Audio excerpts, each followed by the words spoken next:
Good evening, everyone. My name is Malcolm Hackett. As well as being a director of BRI, I also chair the board of the community company which owns and operates the 5 local Bendigo Bank community bank branches which sponsor these webinars. Welcome to the 5th and final Bushfire Resilience webinar for 2023, Safety Actions for the Fire Season. Tonight we have 3 presenters, Steve Pascoe, Jamie Mackenzie and Craig Lapsley. We'll have a discussion and question answering session with Steve, Jamie and Craig, and we'll finish at 9 p.m. This series of presentations has been organised by Bushfire Resilience Incorporated, which is an independent, not-for-profit association focused on improving awareness and preparedness for the threat of bushfire. These webinars have been organised on the lands of the Wurundjeri Woiwurrung people.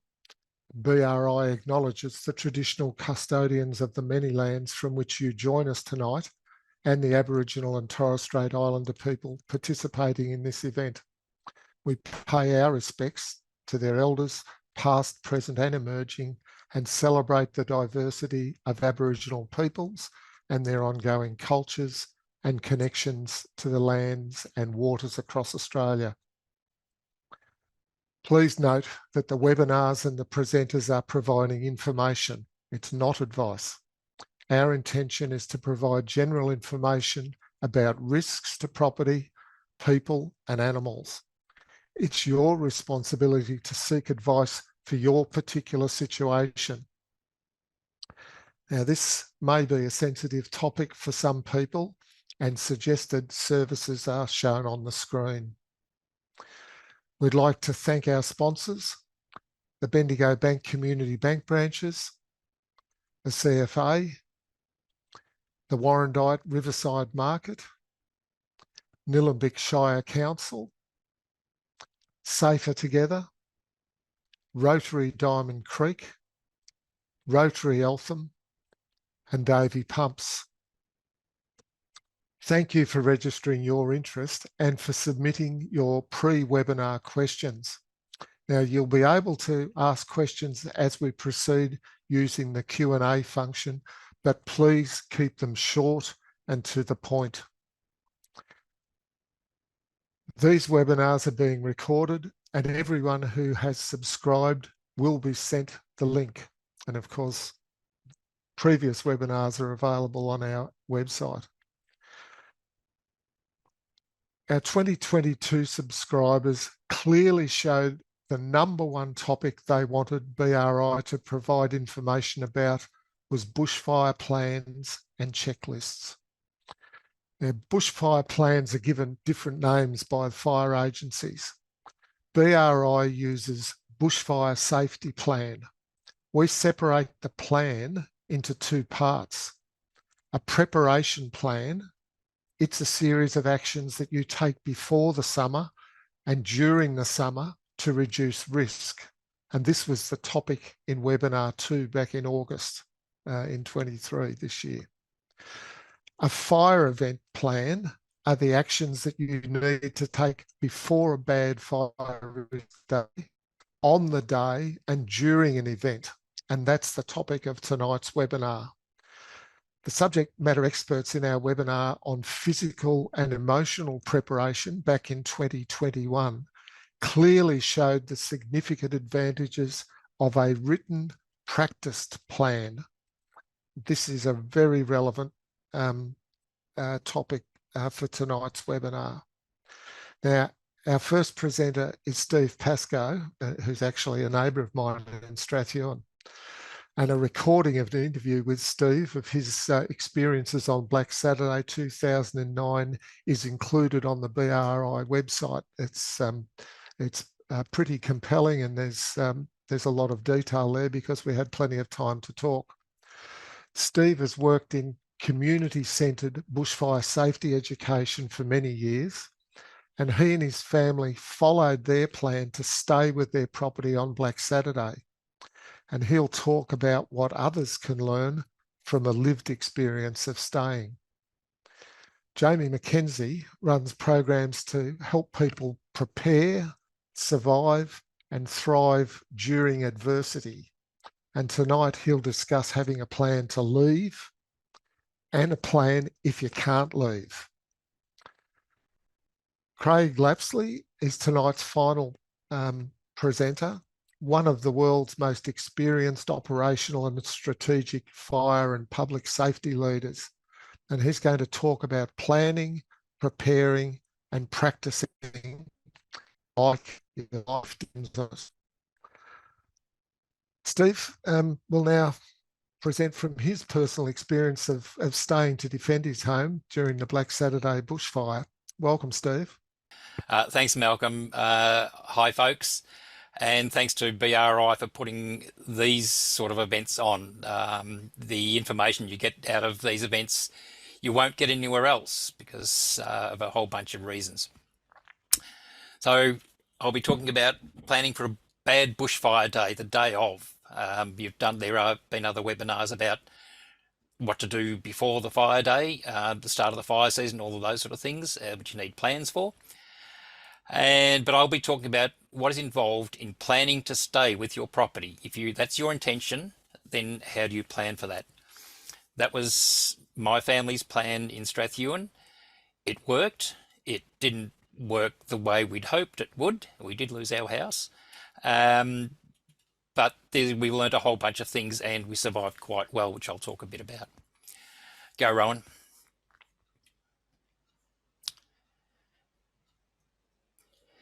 So why plan? And I've put this first dot point in because we have had a few wet years and we've all dropped our guard a little bit, in fact, which is fine. I think that's having a few years off and not being stressed. This year has started very oddly. We've had a very dry September and the last 3 weeks, 4 weeks have been quite hot actually. So the world has changed around. I think El Nino has kicked in and it could be that that's here for a few years. So getting your plans going now is a really good idea. It's not a waste of time, even if this year doesn't turn out to be as bad as it might be. It's likely that the next few years will be. So, and we know that a series of bad years is what ends up in catastrophe. Why plan? The amount of work that needs to be done is enormous. Once you sit down and start looking around your property, what do I need? Where do I need to reduce fuel loads around my property? Look into dark spaces and find all the litter and the bits of wood under the house and all that sort of stuff. And you know, if you're planning to stay, then pumps and hoses and petrol supplies and all those things, your practice, your own personal protection, are you fit enough? All those sort of things come into it. So it takes a lot of time and you need to start early. I'm going to say that planning to leave is not the easy option. A lot of people go, I don't know what to do and it's too hard, so I'll just leave when I feel it's the right thing. And it's not easy. You'll find it's very challenging, very confusing. There's lots of things to do, and if you haven't thought of something, if you haven't developed a plan, you'll end up in a position where you go round and round in circles and you'll grab stuff and put that in the car that is largely irrelevant. And having lost everything we owned, I'll tell you that most of the stuff you try and put in your car is largely irrelevant. Your kids, your friends, your pets go in the car, and if you can fit something else, that's a good idea. Leaving at the last minute is a deadly option. We've been saying this for many, many, many, many years. It is just not an option. Getting on the road when there's a fire in the area is just nonsensical. It doesn't work. You'll be enormously stressed and it's just not a fun thing to do. So don't do it. Have a plan for something positive. A good plan will have most of the work and effort done before the bad fire day. So rather than, I'll talk a bit more about that. No, I'll talk about it now. So I know of people who have ended up staying with their house and decided they need to do all the work at that time, and they're out mowing the lawn, mowing the grass when the smoke's hanging over them, when the fire's coming, they're cleaning gutters, they're doing all sorts of things that they should have done before. And while they're running around doing that stuff, they're actually not doing what they should be doing, which is looking after themselves and protecting the house itself. Leaving your decisions and actions to the last minute will fail. I have no doubt, it's absolutely certain, and you need to be aware of that. Do not think that you can figure it out at the last minute and it'll be okay. It won't be. Even if you survive, the trauma you'll suffer from going through that. I've spoken to lots of people who survived accidentally, and it affects their life. We talk about written plans. I've been encouraged to see that lots of people actually have written plans now, but that's a rarity. And it needs to be a simple written thing. It should be, and I'll talk a bit about planning to stay, maybe 5 minutes, five pages. I was just looking at the clock. 5 pages, big dot points, and simple sentences, just so that you can look at it and go, this is what I need to do now. And just to get your mind in the right place, we now get warnings about it's now too late to leave. If you leave everything till the last minute, what does that mean to you? What does it now mean when it says it is now too late to leave? Are you comfy with that? Is that a happy thing? You go, that's okay, I wasn't intending to stay? Or are you just in a place where this wasn't your plan and you don't know what to do now? And not having a plan is leaving your life to chance. It is absolutely a toss of the coin whether you live or die, and your family and other people. So really, really think about that. Don't do it by chance, do it deliberately. Thanks, Rowan. A bit of my background. I've spent a lot of my working life in community safety and bushfire education.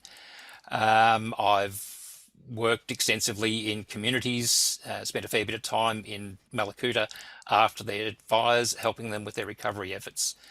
On February the 7th, 2009, we survived on our property, my wife, my 24-year-old daughter, and despite our house burning down, we were able to stay safe. But it was only we were down to plan D by the time we were safe. Thanks, Rowan. This was our house in when we first bought it in 1990, Rowan. And this is what it looked like a couple of weeks after Black Saturday. That's 2 weeks after. That was our first visit back to the property, which was fairly horrendous. We walked away from this scene literally in the clothes we were wearing with our 2 dogs. And there's some great things to learn, and there's some obvious mistakes, and there's some things that worked well. So I'll talk a bit about that as well. Thanks, Rowan. So some observations and learnings from Black Saturday. What I came to realise that on catastrophic bushfire days, so these are completely out of control, they won't be suppressed, they won't be stopped, they will go until the weather changes or they run out of stuff to burn. And being in that situation, being in the middle of one of those, which I didn't realise, I thought it was just a local fire, that everything can go wrong, will go wrong. The things that you thought were going to be okay aren't. The pump you thought would probably work doesn't. The hoses you thought were going to be fine aren't. The water supply runs out. The house catches fire in places you hadn't expected, and pretty much everything goes wrong. The cars that you'd put up, so one of the things that went wrong was I brought all the cars up around the house so we could protect them, and they caught fire and actually threatened that end of the house. So probably one of the dumbest things in hindsight, just should have parked them out in the paddock, and if they burnt, they burnt. Lots of people who parked their cars in paddocks, the cars didn't burn. So it was not a sensible thing to do. So what worked for us? Using the house as a place of shelter worked brilliantly. It's a mud brick house, and it has huge radiant heat protection, huge flame protection. It's a large volume of air, so we had no trouble breathing. We had torches. It was completely pitch black at 4 o'clock in the afternoon in summer. We had torches. We had various other things that worked. We had our personal protective, which worked fine. Dust masks, eye protection, hats was what we needed. What didn't work? Ultimately, when the house caught fire up on the ridge beam, I went outside to get a hose with some water, which was still a safe thing to do, but there was no water. The pump, the petrol pump that I had wasn't working, so we had no water supply. In hindsight, it was one of the dumbest things I did was not building some protection around the pump itself. I now have a pump house which is protected with sprinklers. Why did the pump stop? I suspect that actually the air overheated and caused it to mess up the fuel mixture, and so it stopped. Other possibility is that the air filter actually melted and turned into a piece of plastic rather than a nice foam filter. One of the clear observations through research and personal experience is it's not good for children to experience a life-threatening event. Perhaps kids over 12, okay, but young children just shouldn't go through this. It does change their perspective on life. It does have impacts for them for many years, and it's particularly hard for children to see their parents not coping well. So if you have young children, you really need to think about where you're going to go on serious fire days and how to make that decision. An observation, newer houses do better than older houses, and that's because newer houses have less crap in their roof and in their gutters and all sorts of other things. Our old house was 40 years old, had lots of, I imagine, bits and pieces and cobwebs and leaf litter up in under the ridge cap, under the eaves, and places I couldn't get to. And also it was the end of a 13-year drought, and the whole frame of the house was so dried out, so desiccated, that it was just about kindling anyway. An observation also, the houses on hills are at greater risk than those in valleys. So if you've got a house on the hill, you're at a greater risk. Why? Because you're very exposed to the wind. You're on top of the hill, generally drier, the vegetation around you will be drier, and the heat from fires comes up the hill quite quickly, and it's so the heat before the fire actually gets to you will be impacting your house, and when the fire actually arrives, it will be sort of preheated to the point where it's fairly easy to ignite. The work done before the fire day is critical. You can't do it at the last minute, and that's a lot of work. Just don't do it. So planning is essential. Whether you're planning to stay or planning to go, wait and see is not an option. I've noticed on some of the responses to the questionnaire tonight, there are still some people who think that wait and see will be okay. It's not. So really have a definite plan about what you're going to do and when you're going to do it. And yes, sure, it's a bit hard to find information as to how to do that, but hopefully over with BRI, we'll do some more of that stuff next year, and we'll build a bigger and better picture about how to make those decisions. Thanks, Rowan.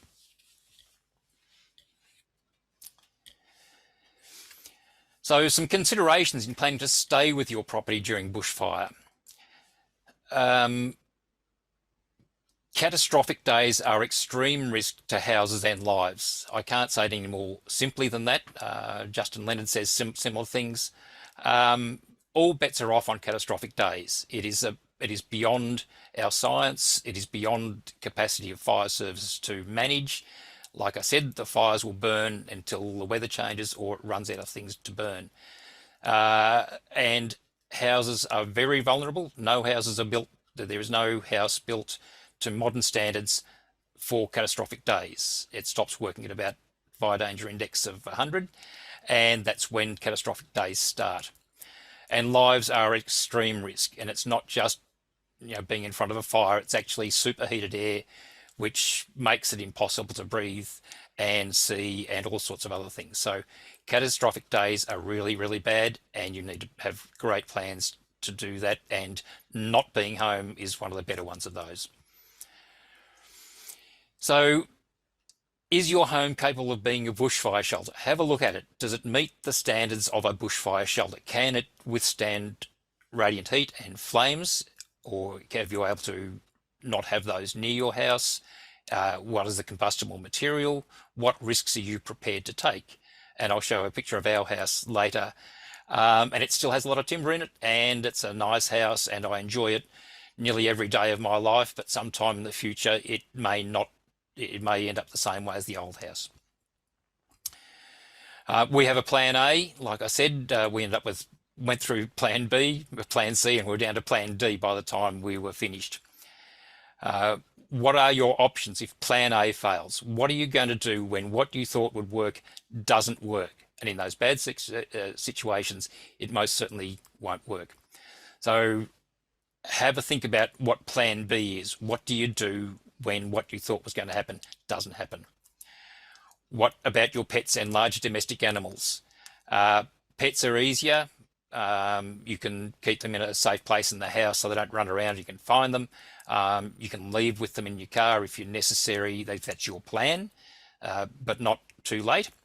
Large domestic animals, I don't think anyone has a great answer for. I know that 3 of our horses died, and we still have horses on our property now, and I still don't have a good plan for what to do with them in bushfires, and basically they'll just have to take their chances.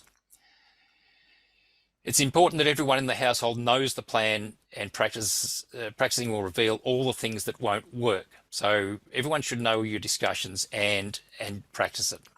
Thanks, Rowan. So what a stay with your property plan might look like. So everyone should have at the start of the fire season page, and this will work whether you're staying with your property or whether you're not staying with your property. If you can do lots of work around your property before you leave, there's a chance that your house will still be there when you get back. If you don't do anything, you need to have really good insurance and be prepared to go through the misery of arguing with insurance companies and rebuilding your house and going through different architects and different builders. We went through 3 architects and 3 builders before we got a house. It should be, this is the big page. This is the page that will have most of the actions on it. But try and fit it all on one page, large print, dot points, 1 sentence for each action. Then another page that'll be on bad bushfire days. And this might be 10 actions about moving your animals around, checking fuel in the pumps, running out hoses, checking where everyone is, letting your family know what's happening and where you're going to be, all those things. Then another page, which is when a fire is in your area. And this has less actions in our plan, so it goes down to about 5 actions, and that's about retreating to the house, putting sprinklers on, bringing horses into the house if we can, all those things. Quite simple, but we're retreating to the house as a place of safety. And when the fire is at your house, and in our plan, it has 3 actions, which is patrol around inside the house looking for embers and ignitions, drink lots of water, and give each other a hug. And there's a plan for after the fire has passed, and that might be things about going outside and putting out small ignitions and drinking water, and then giving yourself a really big hug. And stick it on the fridge over summer. So print this out, 5 pages, big font, dot points, stick it on the fridge, and that's where everyone can see it, and that's, you know where it is. Thanks, Rowan. This is our house now. So it's we've rebuilt, not by intention, just by, it's the sort of house we like. We ended up building a mud brick house. It still has timber amongst it. It still has risks, but we have separation from the garden. We have a lot of other things going on. I've built a proper pump shed for my fire pump. I've doubled up the number of water systems we have, so we've got lots of contingencies. I've got a generator for when everything else fails, I can start that and the electric pumps will work.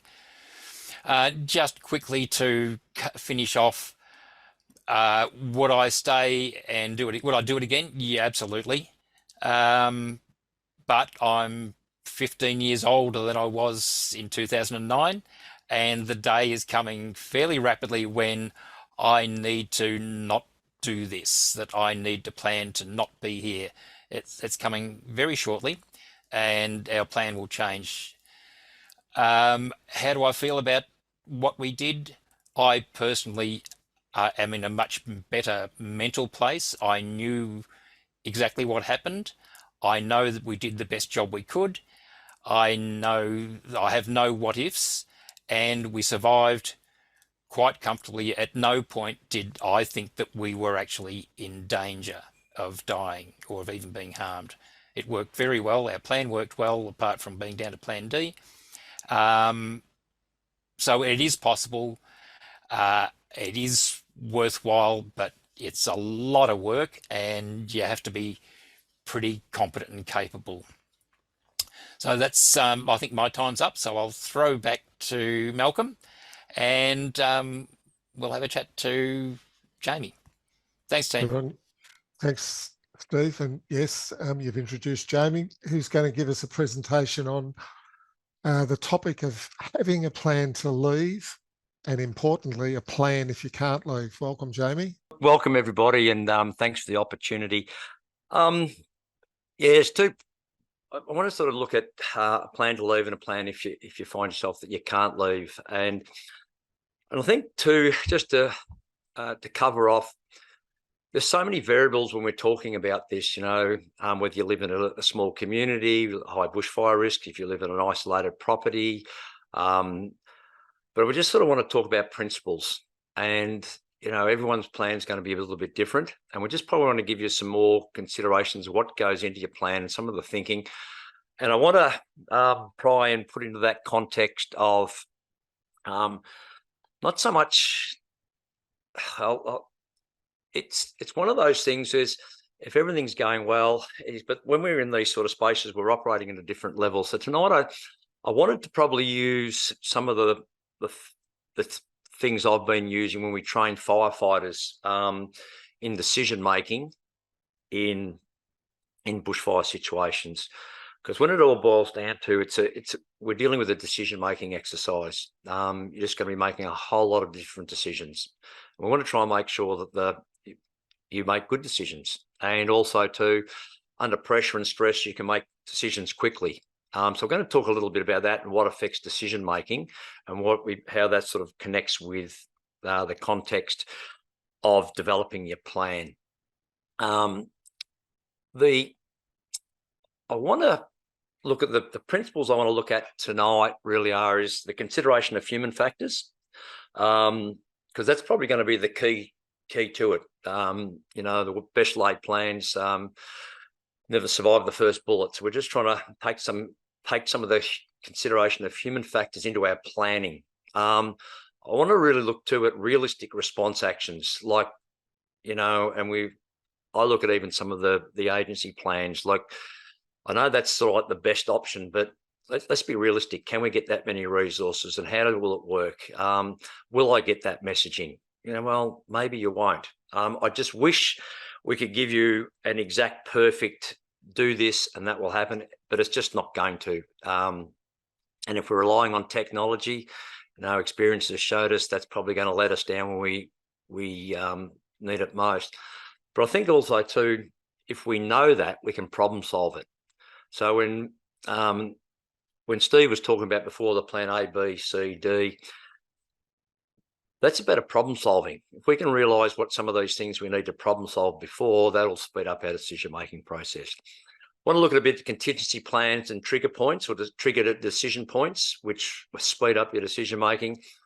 And for individuals, the process we're trying to want you to think about will provide, if you like, these decision slides in the decision-making in a real situation, what Gary Klein sort of framed up as recognition prime decision-making.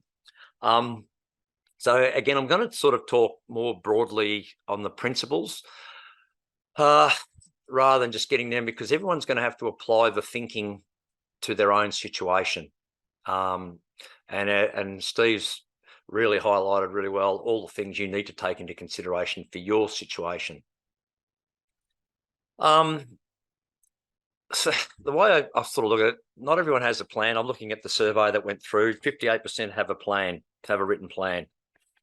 Okay, so a lot do and a lot done, and you know, I know that in every incident control centre around the state, there's a township protection plan for every town in Victoria. But I've also been in incident management teams where I've never seen that plan pulled out and enacted. So writing the plan's part of the process. The other part is the practicing bit. Otherwise, it saves a shelf. And there's been some studies that have shown the fact of just thinking you've got a plan, you've solved the problem, I'll pull that out when I need it. It just doesn't work like that. So having a plan, and it's actually the planning that's really important, getting it down, and then that practicing and revising it. And it's not going to be a simple document in the planning process, but you want to end up with what Steve says, a very simple thing at the end.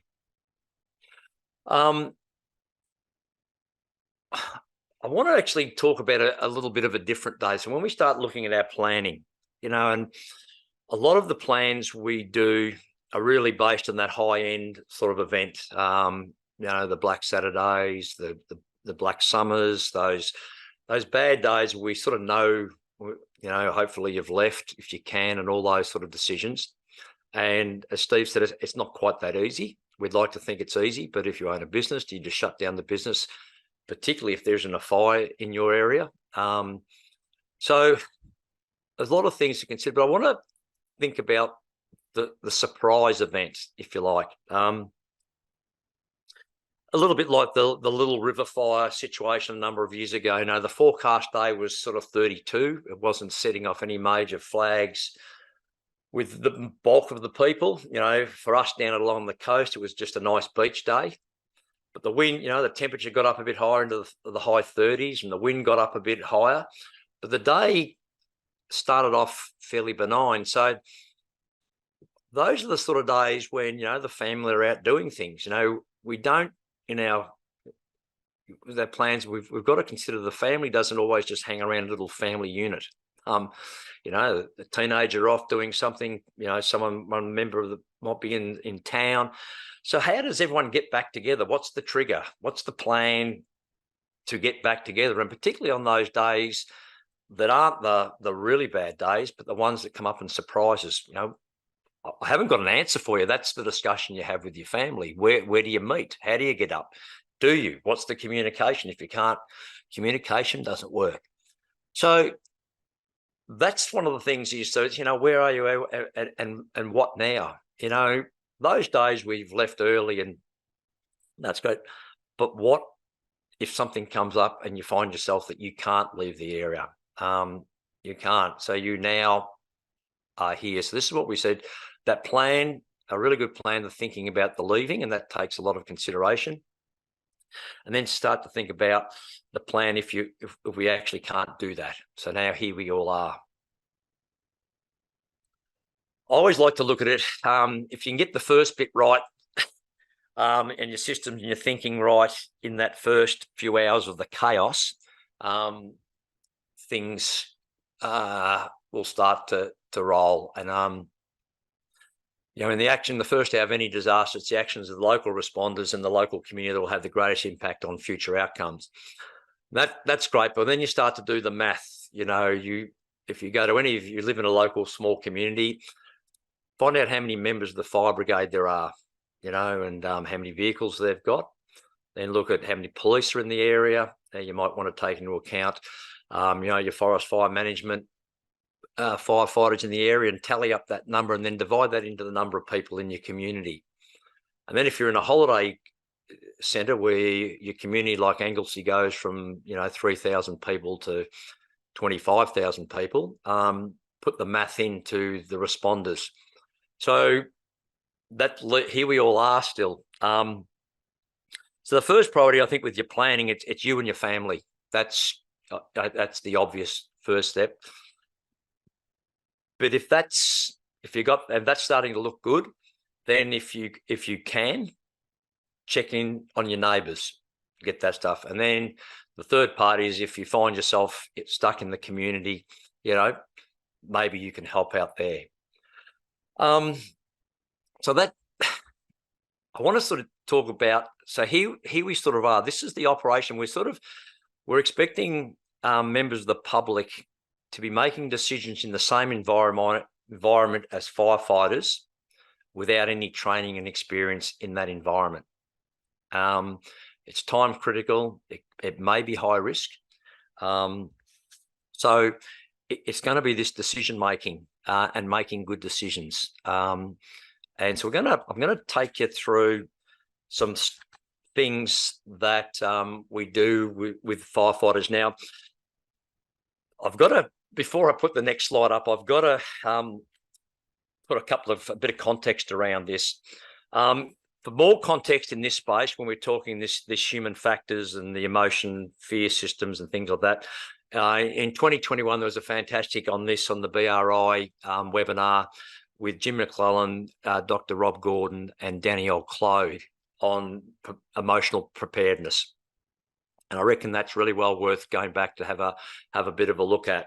But I want to just try and put it into some simplistic terms. So these are very complex systems, which are going to be sort of described to you by a person who left Bell Park Tech at 16 and barracks for Collingwood. So that'll give you a bit of an intellectual benchmark for this. But I just want to give us some context about, and try to break this down in a very simplistic two-dimensional model, the conscious and the subconscious systems, and the cognitive and the emotion fear systems, and how they sort of work together. Please go and find out more information. There's some really good information on this. But I just want to break this down into fairly simplistic. So the cognitive system, facts, organisation, context, and that's probably where we're operating sitting here watching this tonight. There's no emotion involved. We're giving you information, facts, and you're going, oh yeah, that's interesting, that's not, and putting in a little bit of emotion and importance. And you're allowed to filter. You can filter that and take on board what you wish. And it's sort of the rational part of our mindset. And if you like below the water, I like this frame of a language of below the waterline. Now, under pressure and stress, below the waterline, the emotion fear system, as we can sort of see when we overlay it on that iceberg, is 90% of icebergs is underwater. So this is sort of the, if you like, below the waterline part. And as Plato said, emotion overrides rational thought. So although we know all these practical things, we're actually not going to be operating at that part of our mind, so without some training. So the little icons you see there represent, the cheese represents our basic motivations in life. The heart and the teardrop, the love, death, grief, frustration, anger, emotions. The hand is the senses, the 5 senses. The spider represents, though, our fears, which is a very powerful system. And the shame one sort of goes back to our earliest, deepest memories. And most of us can remember way back to, if we've been embarrassed or shamed or something like that, they sort of sit there forever.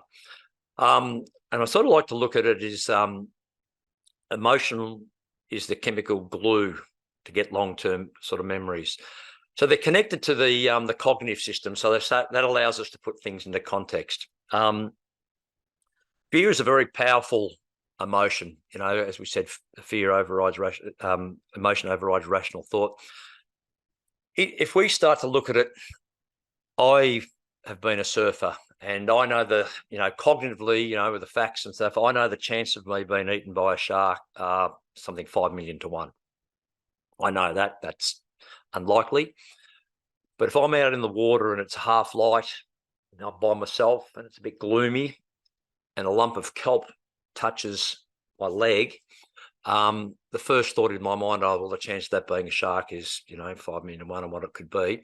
No, it's a survival thing. This fight, flight or freeze, this button gets pushed, if you like, and that spurs the body into action, into that survival mode. And then the cognitive function is always a little bit slower. That catches up. It's only a bit of kelp. That's how it goes. But I want to put this into these emotion sides, and emotions are really, really powerful for our memories. when there's emotion attached. You know, when we run classes, we always talk, and I want you to start to think back of an animal you've hit in your car more than 10 years ago. We've all remember. So if I then ask you that animal you hit, you know, where were you, what time of day it was? And then we can start drilling down and who was with you and all that sort of stuff. And you can get a lot of detail into that. You know, if you've killed a pet dog or what, you know, there'll be some emotion attached to it. And we can flick to you quickly. And what were you doing 2 Wednesdays ago at 4 o'clock? And you know, I've got no idea because there wasn't much emotion attached to it. And I look at this too when we start to look at our community safety stuff. As you know, we set up a lot of PowerPoint slides and blah, blah, blah, and talking this cognitive stuff. So cognitively we know what to do. Yep. But then we hit reality. And unfortunately, we can't plan for every event that we're going to experience. So this is really down and brief. So I want to talk about, so this is, I'm going to link this back into our decision making. Again, this is again a 2-dimensional. So that at the very top of the decision making, you see gather information, perception. That's our situation awareness cycle, gathering information of what we can see and what is communicated to us. And, you know, this is where we get a bit of a problem here is that we can't see the whole situation, and communication is typically going to be pretty ordinary. So that's one of our greatest sources of information. And we always start with a perception, you know, and our perception changes as we gather more information. And we're trying to do that to try and recognize the problem or a change or an opportunity. We start spinning in this wheel, and what affects our ability to recognize what we're dealing with comes down to experience and training and a whole other lot of factors. And we can get stuck in that bit trying to gather information. Once we start to realize what we're dealing with, we look in this option development. I call it the time wedge. And this is you're looking at your options. What are we going to do? So there's always been this thought, you know, how do we move through this decision cycle? Gary Klein in Sources of Power, and a lot of work being done in this area, started to look at how do experienced people move through this time wedge quickly. And he put and he studied firefighters working in sort of those sort of high risk environments. And they sort of did it against this, and he called this recognition prime decision making, where they came up with a situation that they've identified it. They sort of go through with looking for cues in the environment that let you sort of recognize some patterns that activate some of your options, that you move through that time wedge to a decision point, gather information, did it work, did it not? And so it goes. Pattern matching is very intuitive, and the mental simulation is a deliberative process. But how we get those slides is experience slides. Now, if you haven't got that relevant experience, now I'm a firefighter of 40 years, I've got a lot of fire slides. But how do you get that if you haven't got that experience? How do you get that emotional glue that helps you get those long-term memories that you pull up subconsciously in heat? And one of the ways, like storytelling, you know, listening to, and you listen to a story like Steve's story and putting himself in those shoes, that's what the brain will pull up under pressure and stress. I've heard something before, you know, they tried that, did it work? And you just keep going in this cycle. Now, that's really simplistic. I want to drill this out a little bit, but I want to talk, so it's about decision making, and the biggest killer to our decision making is going to be stress.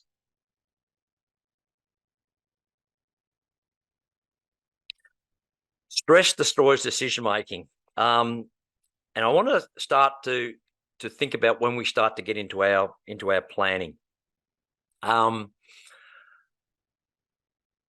Consider the human factors. It won't work out, you know, there's a lot of biases go on. There's a whole lot of, you know, I remember in Danielle Clode's presentation, she talked about if you ask people how to rate how they drive, 75% rate themselves as above average drivers. Are you that good? Consider the human factors. What will come into play? You know, how do you handle stress? You know, what are your stress reactions? Do you get tunnel vision? You know, under pressure and stress, are you going to be actually able to read your plan? So plan for stress. And by that, it might be putting some trigger points. You know, one of the things we ask firefighters to do is to, with their teammates, these are my stress reactions. Under stress, this is how I do. Under stress, to get me out of that, say this, and that will cut me out. Like, there's a really good way of putting this. When we get that really stressful situation, it was in the book you wrote, Leading When It Matters Most. Again, it goes back, we get pushed to that primal fight, flight, or fear space in our brains. And that's totally natural. And they call it going to the basement. You get there that, oh my God, I just don't know what my next step is. And that's okay. And what they're saying is, once you get that first, and sorry if I swear, that first, oh shit, oh here we go moment, is to develop yourself a trigger script.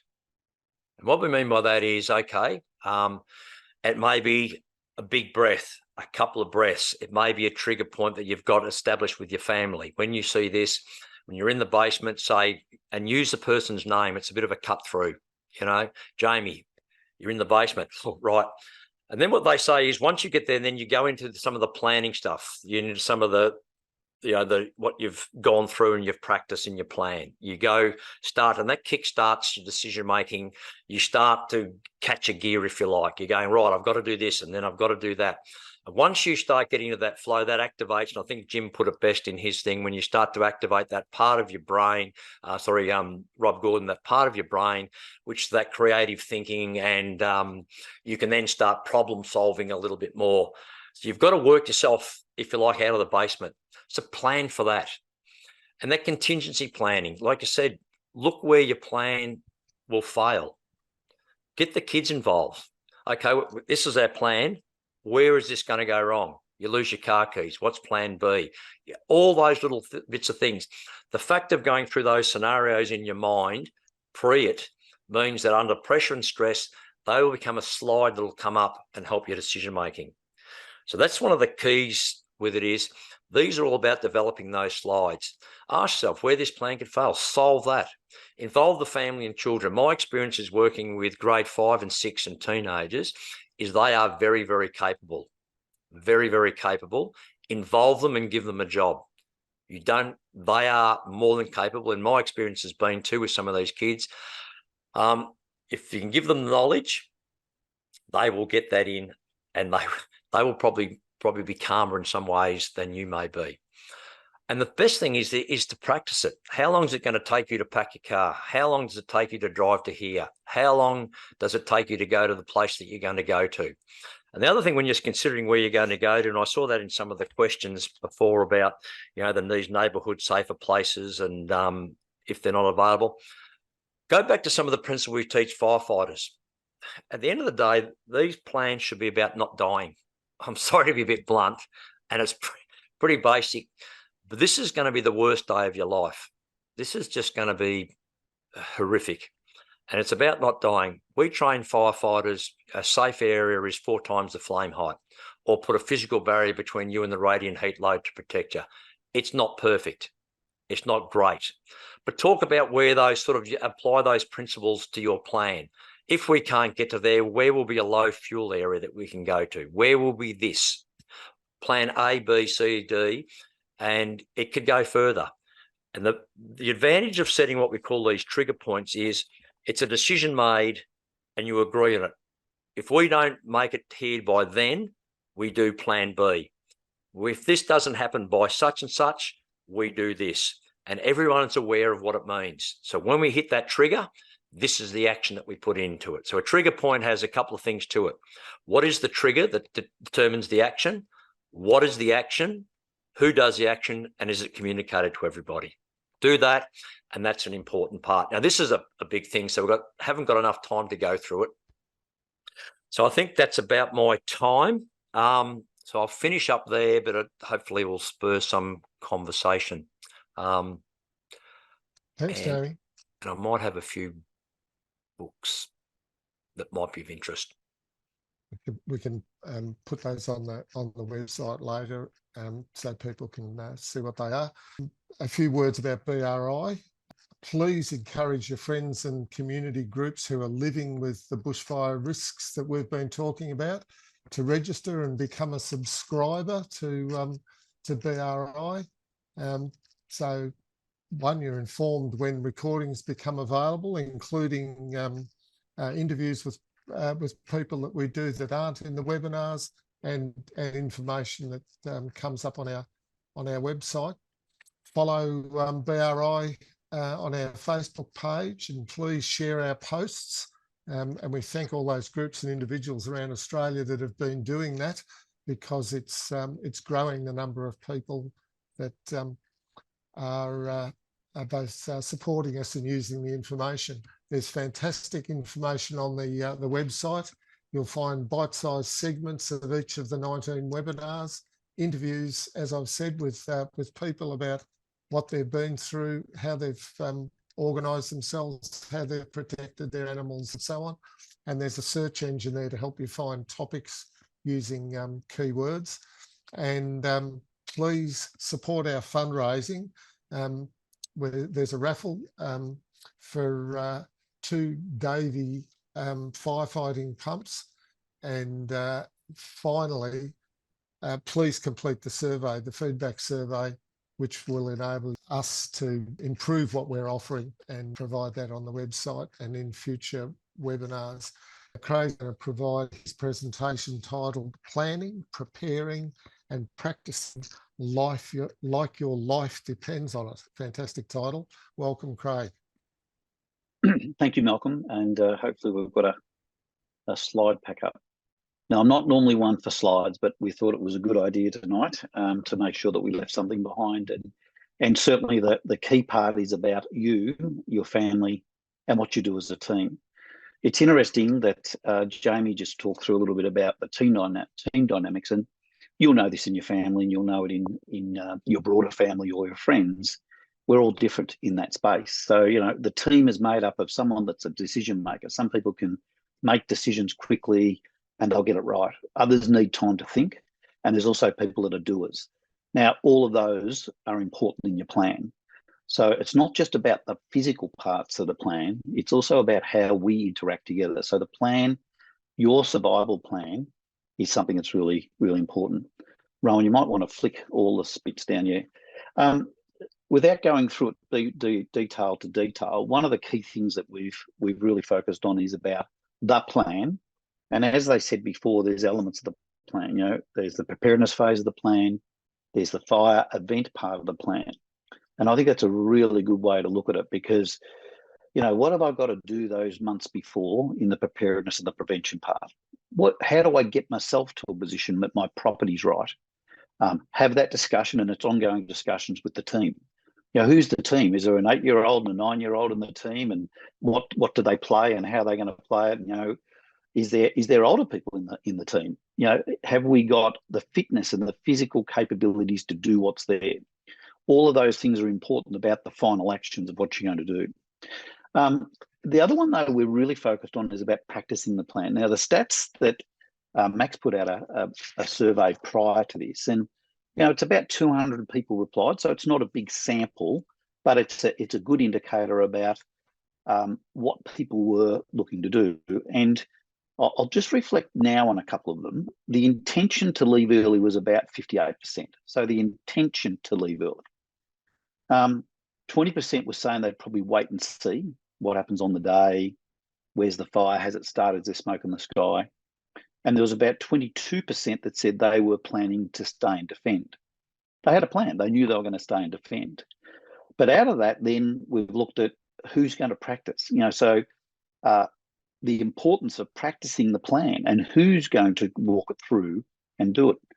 One of the ones, I think I was in webinar 2, and you know, one of the things I spoke about that I really strongly believe is what Steve Pascoe said before, that the afternoon turned to dark. You know, so 4 o'clock in the afternoon in Strathewen in 2009 was like the middle of the night in every aspect. You know, the animals changed, the birds left, the place was silent, except there was a fire coming.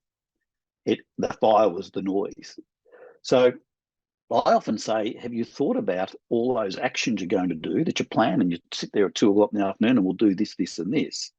But actually, have you done it at 9:30 at night when it's dark? Have you walked down the shed and thought, this is actually dark? I know my way around this shed.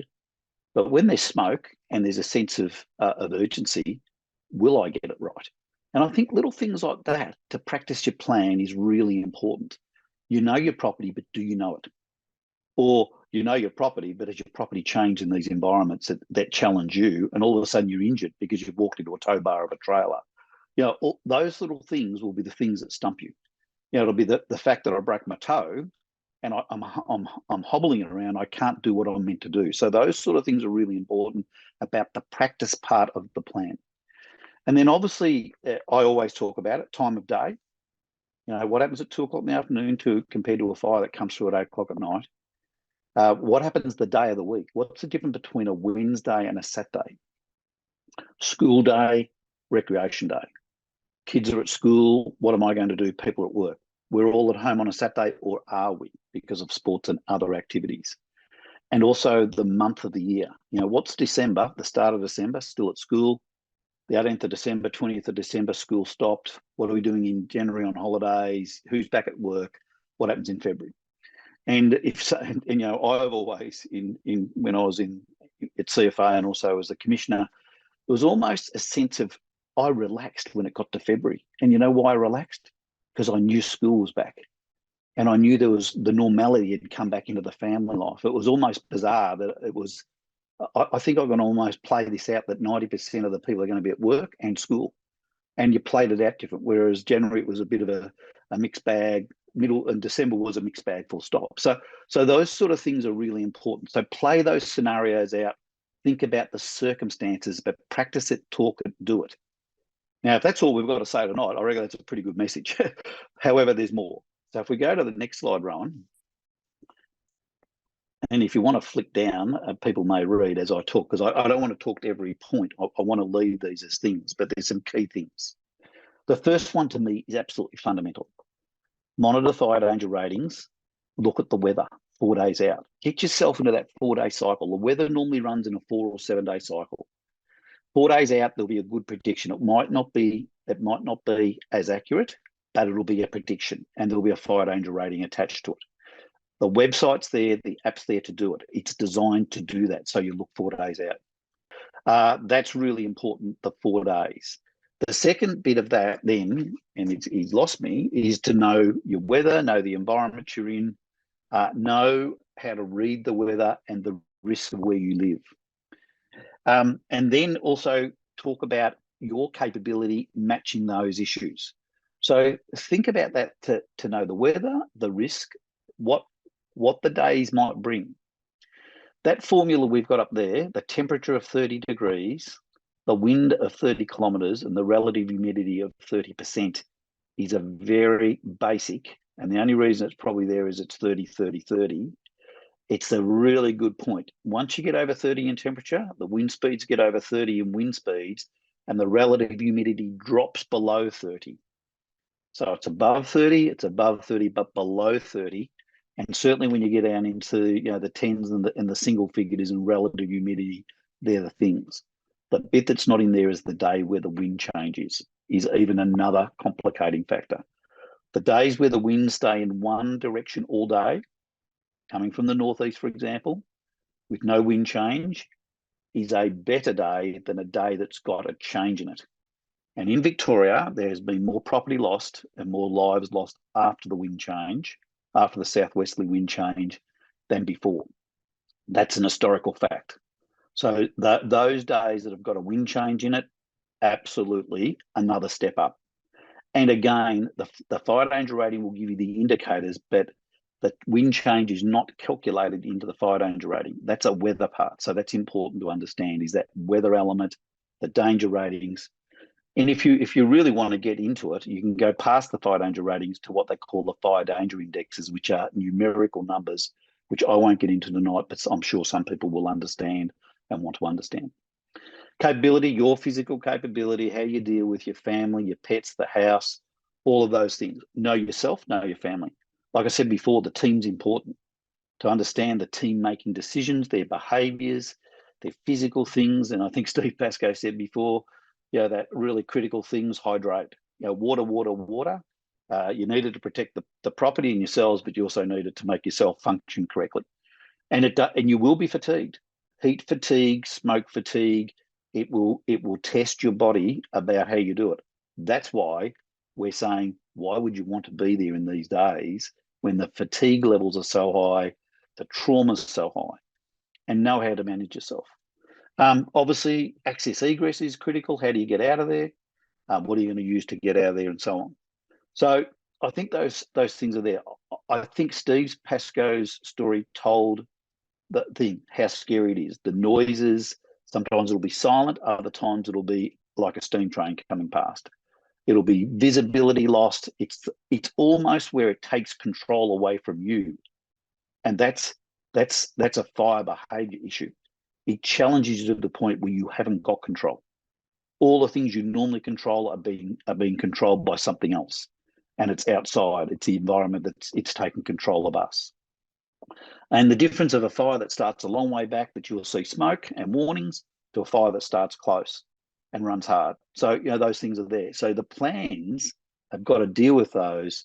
You can only deal with the known knowns and plan your plan around the known knowns, but be prepared for the known unknowns, because we know those things will happen, let alone the unknown unknowns, which is, really doomsday stuff.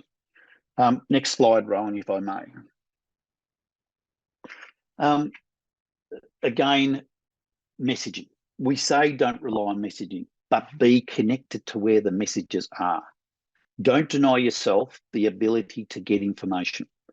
I always say better information will lead to better decisions.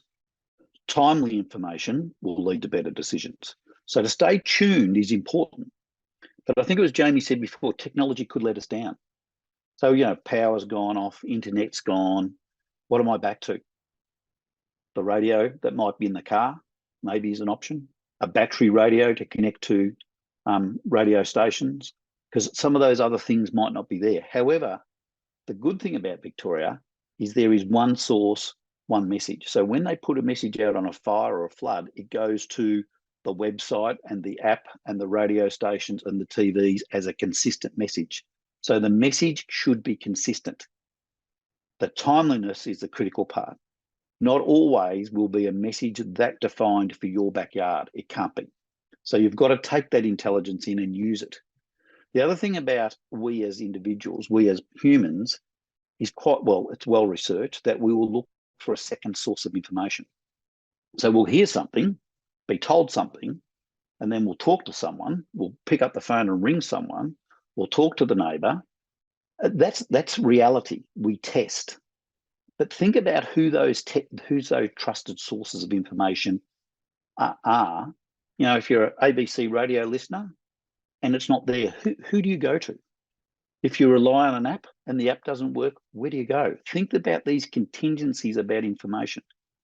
Good information, timely information is gold. It's absolutely gold about what the day is doing, what the days are doing for 4 days, how to prepare yourself, and on the day. And even if you've left early, you still need to stay tuned, and I'm sure you will, about what's happening in your backyard or other backyards across your interest area. The issue about aircraft, fire trucks, there's not enough fire trucks, there's not enough aircraft, but they'll be out there. Can you get a fire truck onto your property, the size of it? Have you thought about it?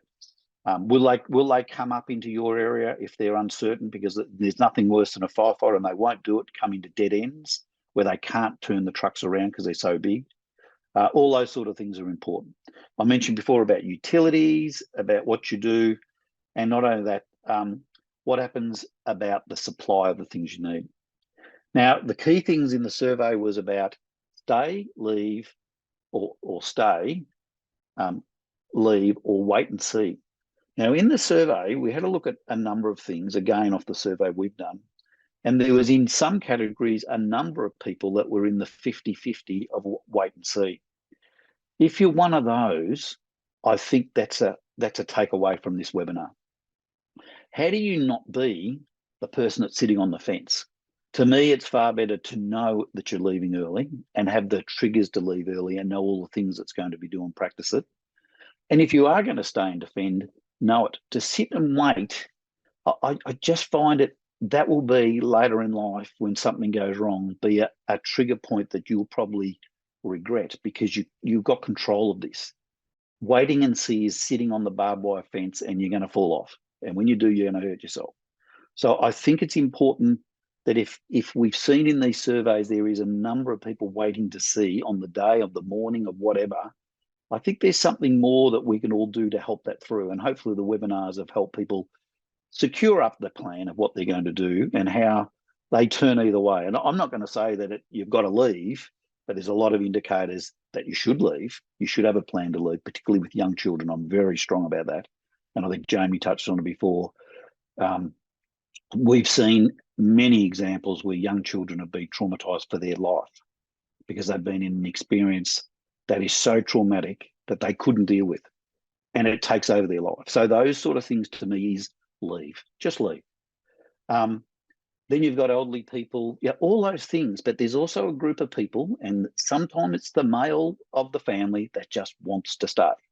And I'm not saying it's wrong, but let's think it through, is the message I think we've got to get out there strong. And not only that, I'm not trying to overemphasize this, but I would say if you're a part of this webinar and you have that discussion with a neighbour, a friend, a family member, whatever, that's a good thing to come away from this, to actually have that discussion about that absolute decision making. It leads to risk. I suppose we can all say, yeah, she'll be right. It won't be right. It's too critical to be just right. So I'll go to the next slide, but you'll see that I'm quite passionate about this too, because I think this is quite fundamental about our overall safety. Now, this one here is a lot about how serious we take the things. What have we got to do to be that contributor in our family for those absolutely catastrophic days? Now, there may be other days, extreme catastrophic, that you've got to make some decisions about in your plan. Which are the days that are going to matter? And I think that 4-day plan helps you do that, because you'll be able to see the dryness, the overnight temperatures, how hot it's been. And, on that 3rd or 4th day of a 3-day plan, you go, yeah, that 3rd day is looking pretty terrible. I need to start thinking about that now. And that's really important. And then how you communicate and manage yourself is critical, and where you get the information from. I mentioned before, there's many places. I think there's lots of places you can get really good information from. I have not used Willy Weather, but I had a look at the other day. Very good. So some of those other ones that someone else will tell you about, but that's something that take advice and make a decision yourself about what are the few tools, because you can't use all of them. You've got to come back to a handful that will help you do what you need to do in the circumstances you're done. And then the last bit of this is, what do I do before the bad day? How do I get everything right? I've done all the preparedness 6 weeks out, 2 months out, but how do I just make it right the days before that bad weather day? I've looked at the 4-day forecast. I go, yeah, Thursday's the day. That's the day that I'm concerned. What am I going to do Tuesday night, Wednesday to get in there? What am I going to do the night before? What am I going to do on the day? What am I going to do when the smoke's in the sky? And if you've got the Steve Pascoe story and you're still at home and the fires come right up to you onto your property, what are you going to do? Now, hopefully your plan is giving you some good options about what you're going to protect and the systems that you're going to activate to do so, sprinklers and all those things. I also believe the shed that is separate from the house is quite fundamental to put those things.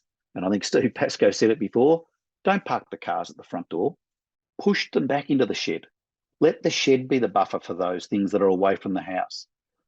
That's where the fuel is. That's where the other things that are likely to burn. And we've done some other work in another project that's really looked at the design of houses, and the shed becomes, the hazardous area almost. Get those hazards away from the home, but know they're over there in the shed. And there could be 2 sheds on properties that you can even separate it even better. Now, to wrap this up, so we can go to some question time. This here is what we call the 6 Ps. So I'll just dwell on this for a moment. Up the top, to me, very simple. Be prepared, have a plan, Be perceptive. You need your perception. You need that brain to be working about what's happening around you and to set priorities. Now, Steve Pascoe gave an example before about, the 15 dot points, the 10 dot points, the 5 dot points, the 3. How do you prompt yourself to set priorities when you're under pressure? Now, I'm not saying these are perfect, the P's here, the perfect P's, but the 6 P's have been pretty good in any emergency, including fire. People and pets first goes back to the life issue. But think about just when you think through the issues behind that, the dynamics of a family, where the friends are, neighbours, age profiles, mobility, people. What are they doing? Then you come to the pets we love. Companion pets. We know that grandma is not going to leave without budgerigar. That's going to be the decision. And we've seen historically that a lot of people will wait and see based on the animals. And Steve said before, and I think he's dead right, farm animals are hard. Livestock, if you're a dairy farmer, that herd is your factory. That's your income. And you know them all by name. So they're the family. So it comes in that it's got to be dealt with together. People and pets, the animal side of it, fit all in one. And they need to be considered that way because they are that way. Then it comes down to those things that are important. Identification. We've seen in major emergencies anywhere in the globe that the next step is, how do you get identification? And it's an absolute stressful period if you have no documents to identify yourself. Get money out of banks, talk to insurance companies, all those things. So how do you have those key documents that you have got with you, including phones? Because if you think now, years ago, I could remember every number possible. I used to say, rattle off numbers. I've got no idea any numbers now. It's just in a phone. So your phone's important, but have you got the critical numbers written down somewhere in a little book?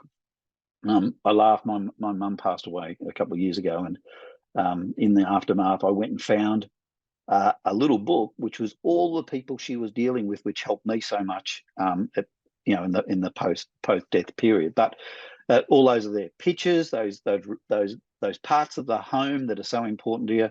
Personal computers for business and personal use. The plastics, we've all got them. Your license, your health cards, all that. And as critical is prescriptions. Like if you've got a prescription that you need glasses, you need a hearing aid, you need any sort of prescription daily or over a period of time, you need to take it with you. And then obviously petrol and packing is the other one. So I'll go to the next slide, which I'll leave it sit there, which is exactly that in a simple slide. But I think the message that we have been very strong about through the webinars, and Max in designing this has been extremely strong. It's about planning, preparing, and practicing like your life depends on it. And you know what? Because it does. It absolutely does. So that's our message. Hopefully that's informative. Hopefully we've been able to pull what Steve and Jamie and myself have been able to put together that gives you something that ensures that you're in a better position. But take time to talk about it. And we can't get to everyone, but I'm sure you can. And this is a great set of webinars, and I think it's of huge value. So hopefully you can use it in a way that's super positive. So thank you. Over to questions, Malcolm. Thanks, Craig. So let's have a look at some of the thorny issues that have come up. Now, here's one. This is repeated in a few of these questions. Residents will need to leave by roads that are likely to be inadequate for mass evacuation. What's the official policy and specific planning to prevent blocked roads and facilitate rapid exit ahead of a fire? And there was another question about evacuation from somewhere, from an urban area like Eltham. Want to just quickly touch on that? I think it's your question, Craig.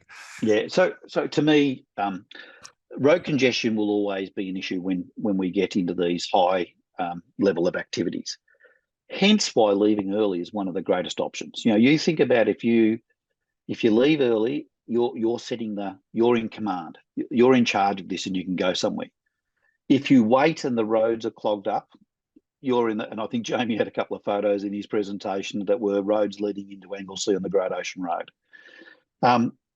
Police will do their best, but again, it only takes one tree to fall over a road. That's all it takes. It only takes one accident. It only takes someone with a caravan or a horse float that wants to turn around, and all of a sudden, it blocks up the traffic for not only minutes, can be hours. So again, the reason of leaving early is to be out of there and not get caught on roads. Certainly in your plan, think about more than one way if that's possible, but not everyone has two options or three options. And then also know the pinch points of roads.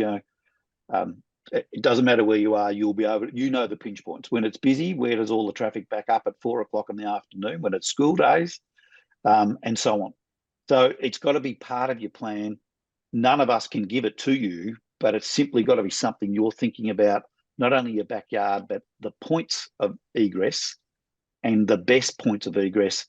And you might find that the authorities have said that road's closed early and you do have to take the secondary or third options.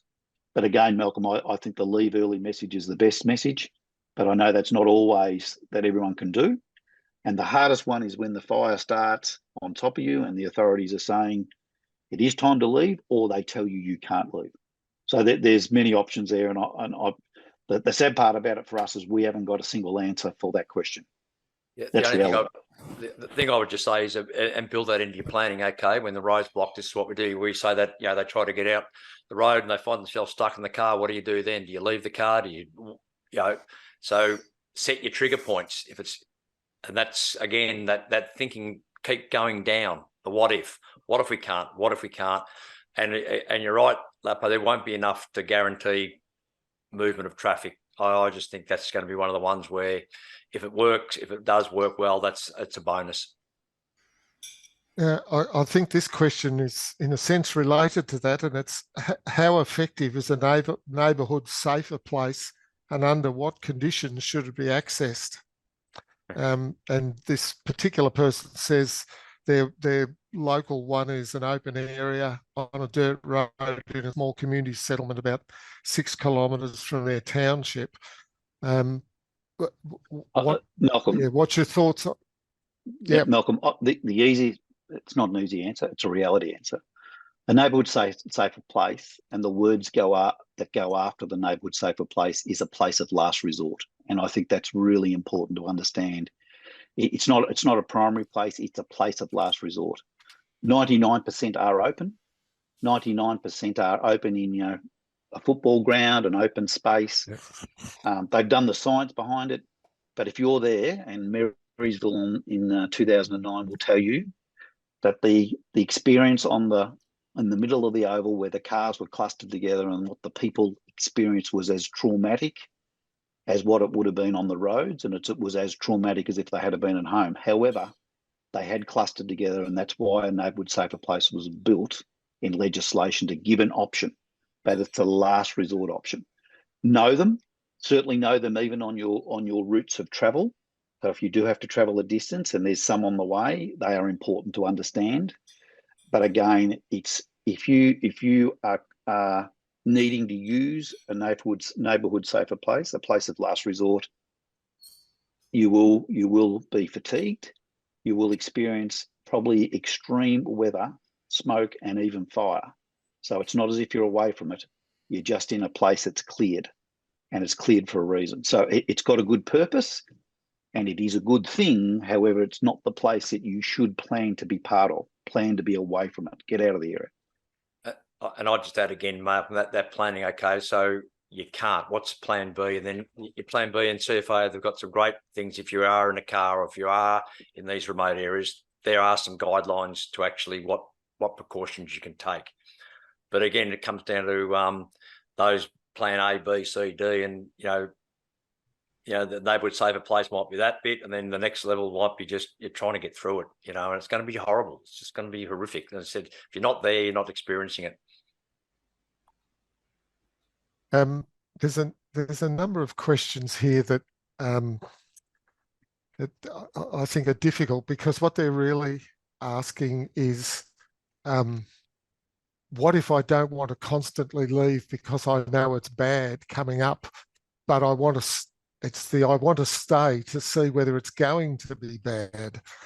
And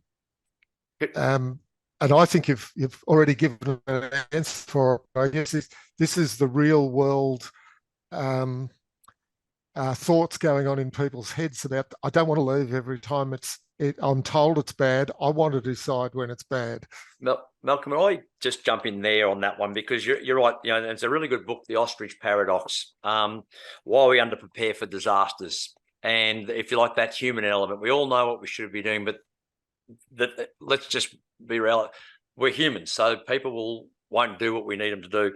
And they've come up in this thing, why we underprepare for disasters, that there's 6 key biases they found why we do. And what they're sort of doing is, once you understand you build them into your planning. If you understand why people won't leave early and all these types of things, you know, there's myopia, amnesia, optimism, inertia, simplification, and herding biases.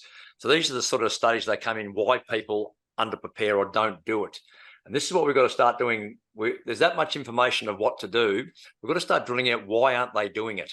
You know, that's what the reality is. People won't, and how do we manage that bit? Because we've been for years, but I just really like this, and what they're thinking is, you know, build this into your planning, understanding what affects, and you can actually take those into account and build a better plan. So that I'd probably encourage. It's only, as a Collingwood supporter, I was able to read this pretty quickly, no pictures.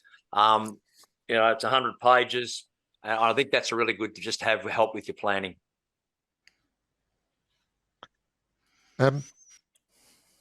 Here's a question that it actually isn't really related to the webinar, but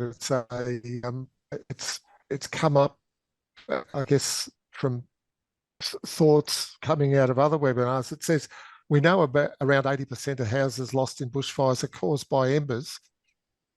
To Dorothy Dixon, really, would it be helpful if government made a subsidy available for specialist tradesmen to ember-proof houses of residents for a small fee? This might enable people to have more confidence in using their home as a radiant heat shield when it's too late to leave. Anyone want to offer a comment? I'll climb in on that, Malcolm. I don't know why the government would do that any more than they do a whole bunch of other things for us, and we've become a very dependent society. You pay insurance. This is an insurance. Putting gutter guards on your house is just part of your insurance. It's up to you if you want to use your house as a place of safety. It's one of the preparedness things, just like sealing in under the floors, taking all the rubbish away, a whole bunch of things. The responsibility of the property owner, and if you don't want to do that, if you don't have the money for it, don't want to do it, don't think it's your thing, then your place probably isn't going to save your life. So having a plan to leave will be your plan. It does seem to me that one of the things that the responses, most of these webinars have thrown up, is this idea about whose responsibility is it to make these decisions? And in most cases, people do take it on themselves to make those decisions. And in a sense, you have to recognise that, yes, it is your responsibility. It seems to come up time and time again. It's your responsibility whether you're going to spend that money, or your responsibility whether you're going to take the family out every time it's a threatening day. And in general, we don't want governments to make those decisions for us. We're actually in good time here. You mentioned gutter guards. Then there's a question here that's related, and they want to know: does filling up gutters with water reduce the effects of fire damage? So Justin Leonard has told us on numerous occasions that it's going to put the embers out that fall on your roof that come down into your gutters and won't get blown inside. But anyone else got anything to add to that? I think it's not an unworthy thing to do. We were talking about tennis balls the other day, and don't use tennis balls. They just go down your drain pipes and block them up. There are proprietary plugs you can buy from the hardware stores. They're great. Don't injure yourself while you're doing it. Climbing up a ladder in haste and doing things, but this is one of the things you do the day before or when you know there's a fire somewhere in the area. And you can put those plugs in place the night before or the day before, even the week before if you're not having any rain, and put some water in your gutters. But just take them out before it starts raining again. Otherwise, you might get a flood back inside your house. And the last question is the emergency app tells us about locations of fires. Is there anything that tells us about locations of closed roads?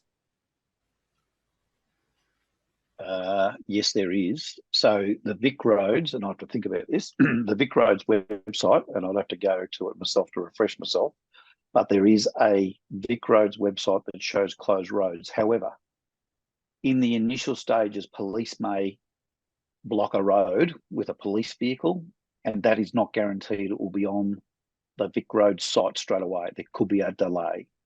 So that spontaneous thing about, yep, we've closed the road because there's a tree over it, or we've closed the road and redirected for a reason, doesn't mean it is automatically displayed. But over time, there is the Vic Roads website that would show closed roads. Thank you, gentlemen, for your presentations and for your input tonight. This is our last webinar for the year, and I'd thank all those people who've stayed with us. Tonight, following the webinar, you'll receive a short confidential feedback survey. If we can ask you to take a few minutes to respond. Your comments will influence the webinar topics that we provide in 2024, and BRI will keep the subscribers informed about additional information that we'll upload to our website. I would like to acknowledge Max Garner, who's been mentioned a number of times tonight. Max is our leader, supported by Mark Gravel, John Huff, Lisa O'Brien, Alan Bloom, Peter Mildenhall, Max Coleman, Jason McFadden, Rob Reed-Smith, Tammy Garrett, and I'd especially like to thank Rowan Thornton again for his commitment, and all of those people for their commitment to BRI, the webinar series, and for maintaining that website, which I think you'll find very informative. I'd also like to acknowledge Michael Vermeulen, Arthur Coates, and Kathy Overton for their help. And again, just acknowledge Rowan Thornton, who's again been our webinar host and has been supporting us in putting those webinars together. Thank you all. Good night, and I hope you have a happy fire season with nothing to report. Good night.